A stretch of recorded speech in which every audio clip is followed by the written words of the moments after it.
Ever wondered if dolphins have secret underwater conversations? I'll let you in on a secret, they absolutely do. Let's dive in and listen. Our adventure begins in the sparkling, sun-dappled waters of the Pacific Ocean. Imagine vast, blue stretches as far as the eye can see, teeming with life.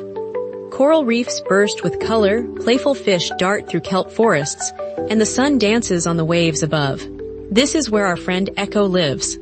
Echo is a young, curious dolphin with sleek, gray skin and a perpetually playful grin. He loves exploring every nook and cranny of his ocean home. But today, he has a question buzzing in his brain like a tiny, excited bee.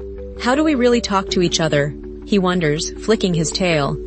He knows his family makes clicks and whistles, but what do they mean? He sets off to find out.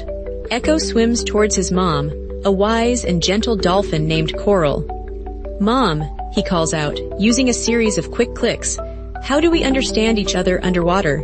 Coral smiles, her eyes crinkling at the corners. "Ah, Echo, that's a wonderful question. We use sounds, special sounds, that travel far and wide in the water." "Like singing?" Echo asks, doing a little underwater twirl. "A little like singing, but more like talking with clicks and whistles. Each of us has our own special whistle, like a name," Coral explains. "That's how we know who is who." Echo listens intently. "So my whistle is my name," he squeaks. "Exactly," Coral replies. "Try calling for your friend Ripple using her asterisk whistle." Echo remembers Ripple's whistle, a series of high-pitched tones that always makes him think of bubbles. He tries his best, imitating the sounds perfectly. "Wee wee oo," he whistles. A few moments later, Ripple appears, zooming towards them. "Echo, I heard you, what's up?"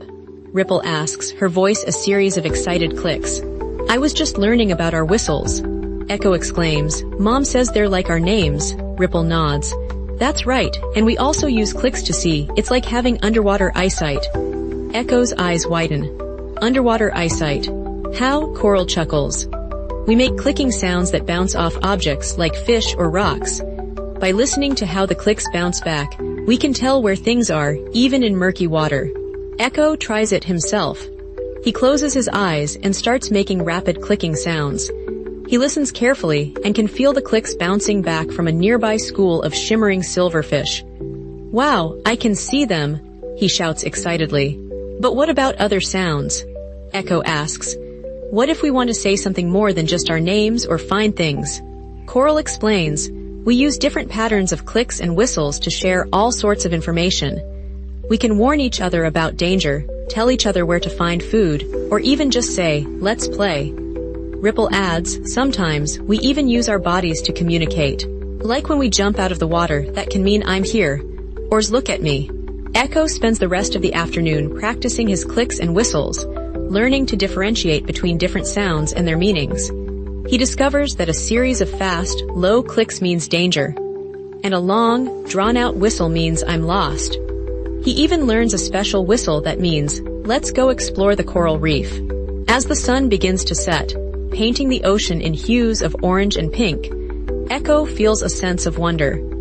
He realizes that his family's underwater conversations are more complex and amazing than he ever imagined. They use sound to navigate, to find food, to warn each other, and to connect. Back home, snuggled close to his mom, Echo thinks about everything he learned. He understands now that their clicks and whistles are not just random noises, but a sophisticated language that allows them to thrive in their underwater world. He smiles, feeling grateful for his family, and for the incredible ability to communicate with sound. So, what did we learn about dolphins today? We learned that they use clicks and whistles to communicate underwater. Each dolphin has a unique whistle, like a name, and they use clicks to see by bouncing sound off objects. They even have different patterns of sounds to share information and keep each other safe. Isn't that amazing? Now imagine if you could talk to animals. What would you ask them? And what do you think they would say? Maybe they have secret languages too, just waiting to be discovered. Keep exploring and keep listening. Introduction hook. Ask a curious question or share an amazing fact. Setting the scene. Describe where the story takes place.